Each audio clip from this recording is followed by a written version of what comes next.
भय हुक्म से दुनिया को चला रहा है और हमेशा तुम्हें हुक्म देता है। अगर तुम्हारी बात थोड़ी सी भी सुनने की समझ हो, तुम उसके हुक्म को समझ सकते हो और उसके अनुसार चल सकते हो।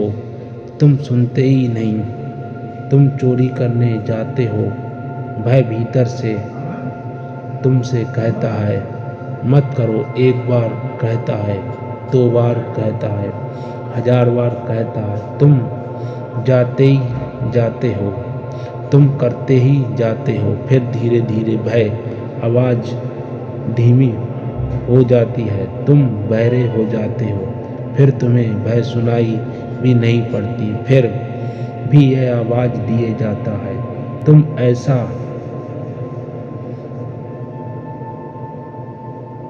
पान न खोज सकोगे जिसके भीतर आवाज़ खो गई हो, हुक्म खो गया हो। तुम ऐसा बुरा आदमी न खोज सकोगे जिसको भय अब भी आवाज़ न दे रहा हो।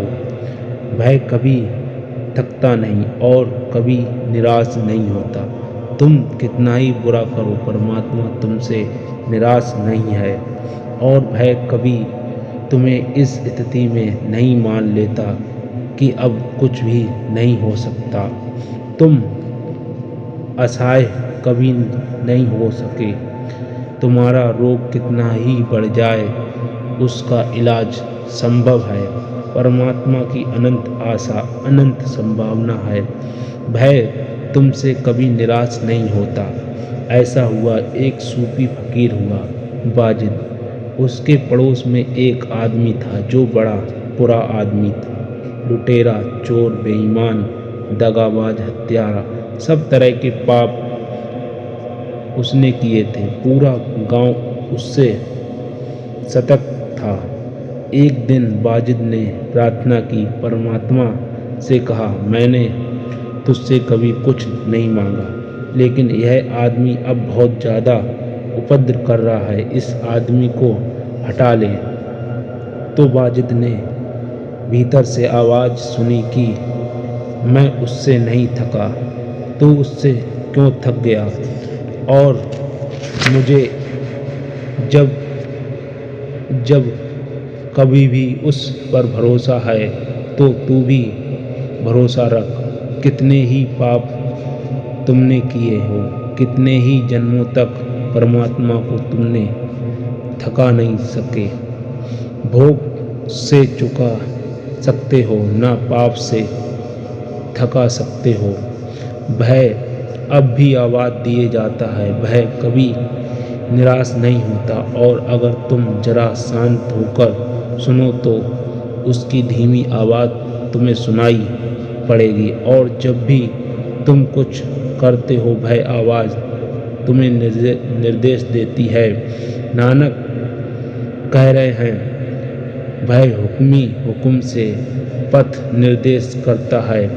इसलिए तो वे उसको हुक्मी कह रहे हैं, क्योंकि उसका हुक्म आता है तुम्हारे गहरे चेतन में छिपा हुआ, जो अनंत करण में है, तुम्हारे हृदय में दबा हुआ है, अंतःकरण में है।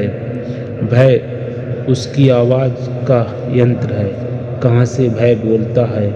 कुछ भी करने के पहले आँख बंद करके पहले उसकी आवाज़ सुन लेना, और अगर तुम उसकी आवाज़ के अनुसार चले तो तुम्हारे जीवन में आनंद ही अपरंपार वर्षा होगी। अगर तुम उसके विपरीत चले तो तुम नरक अपने हाथ में निर्मित कर लोगे। अगर तुमने आवाज़ न सुनी तो तुमने पीठ कर दी। तुम बड़ा खतरनाक कदम ले रहे हो। कुछ भी करने के पहले और कुछ भी निर्णय करने से पहले आंख बंद करके उससे पूछ लेना। यही तो सारे ध्यान का सूत्र है कि पहले हम पूछेंगे, पहले हम हुक्म खोजेंगे, फिर हम चलेंगे। एक भी कदम हम बिना हुक्म के न उठाएंगे। आंख बंद करके उसकी आवाज़ पहले सुनेंगे।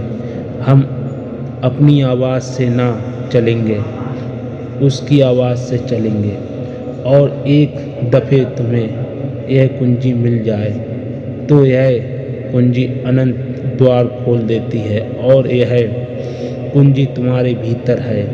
हर बच्चा ले कर आता है, लेकिन बुद्धि का हुक्म विकास करवाते हैं। अंतःकरण का कोई विकास नहीं। यह अंतःकरण अधूरा रह जाता है और उसके ऊपर हम बुद्धि के इतने विचार थोप देते हैं, इतनी बड़ी परत लगा देते हैं कि आवाज़ गूंजती भी रहे तो हमें पता नहीं चलती।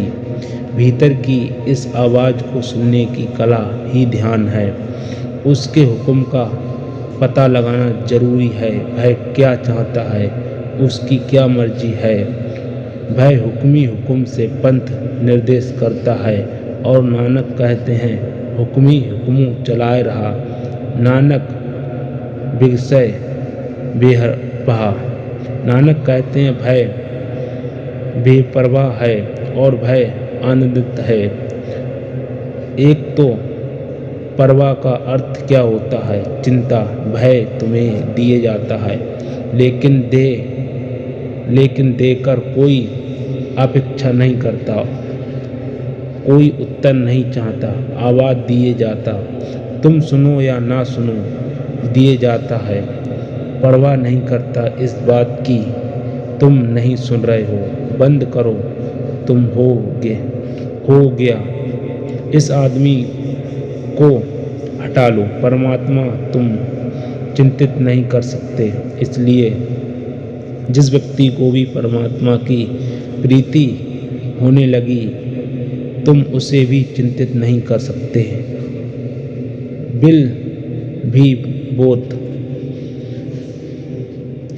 वह तुम्हारी परवाह भी करेगा और बेपरवाह भी करेगा।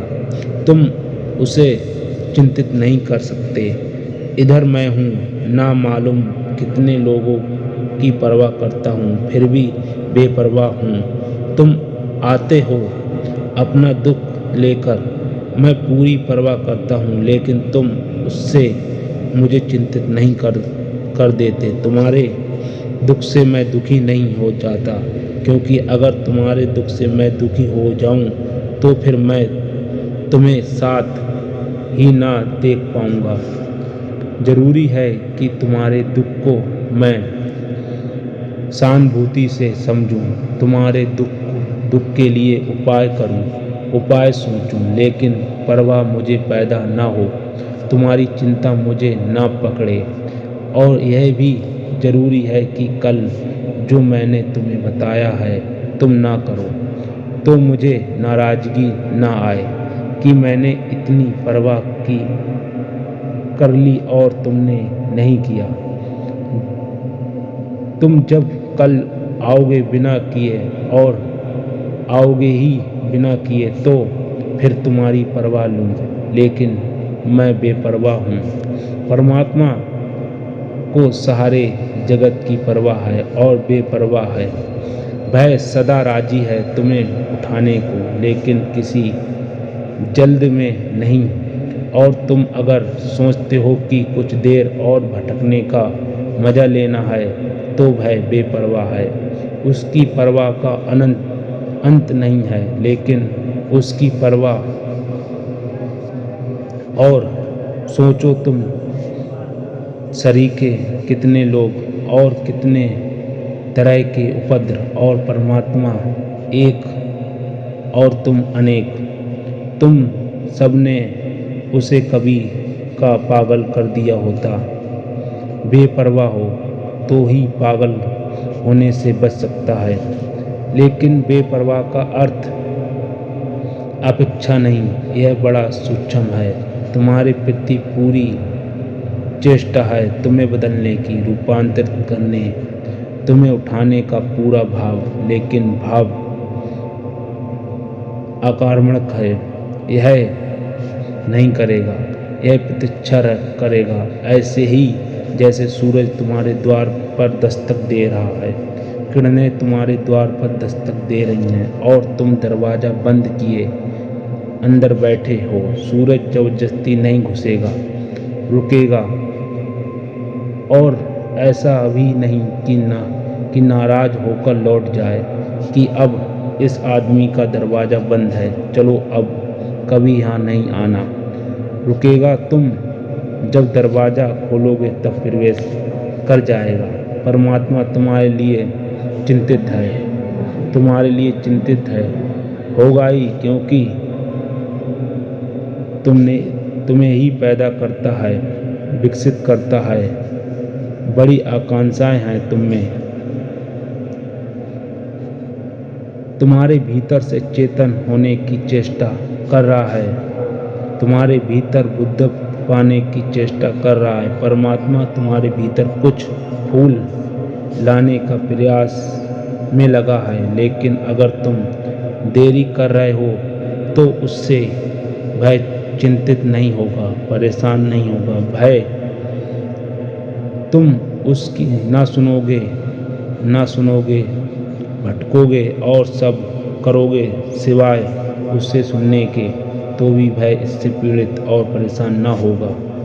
तो अगर तुम समझ सको दोनों बातें एक साथ, तभी तुम समझ सकते हो कि आनंद से भरा है, परमात्मा आनंद है। नानक कहते हैं हुक्म ही हुक्म चलाए रहा, देता है हुक्म, राह बताता है, फिर भी नानक विषय बेपरवाह, लेकिन फिर भी बेपरवाह है और परम आनंद में विकसित होता रहता है, खिलता है रहता है उसका फूल। कठिन है हमें, क्योंकि दो बातें हमें आसान दिखाई पड़ती हैं। या तो हम परवाह करते हैं तो चिंता पैदा होती है, या परवाह छोड़ देते हैं, चिंता छूट जाती है। इसलिए तो हमने संसार और संन्यास को अलग अलग कर दिया है, क्योंकि अगर घर में रहोगे, परवाह करोगे, तो परवाह करते हुए बेपरवाह कैसे होगे। पत्नी की फिक्र होगी, बीमार होगी, चिंता पकड़ेगी, रात ना सो सकोगे, बच्चा ऋण होगा तो फिक्र पकड़ेगी, चिंता पकड़ेगी, इलाज कराना पड़ेगा और नहीं ठीक हो सकेगा तो पीड़ा होगी। तो हम भाग जाते हैं, ना दिखाई पड़े पत्नी बच्चे भूल जाएंगे। जो आँख से ओझल हुआ भय चित्त से भी भूल जाता है, तो भाग जाते हैं पहाड़, पीट कर लेते हैं धीरे धीरे। दो बातें हमें दिखाई पड़ती हैं, अगर हम संसार में रहेंगे तो परवाह करेंगे तो चिंता होगी, चिंता में आनंद का कोई उपाय नहीं।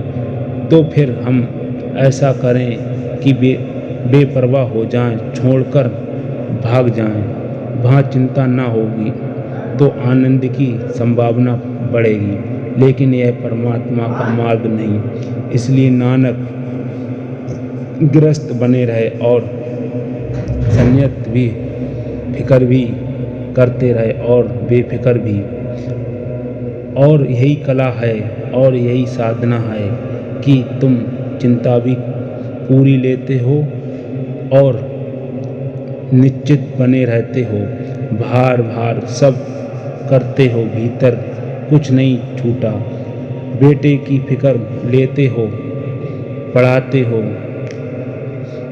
ना पढ़ाए पाए तो 1000 बार हार जाए तो इससे चिंता नहीं पैदा होती। और जब तक तुम दोनों को ना जोड़ो, दो संसार में रहते हुए संन्यास ना हो जाओ, तब तक तुम परमात्मा तक ना पहुंच सकोगे। क्योंकि परमात्मा का भी ढंग यही है, वह संसार में छिपा हुआ है, वह संन्यास है जो उसका ढंग है। छोटी सी मात्रा में वही ढंग तुम्हारा चाहिए, तभी तुम उस तक पहुंच सको।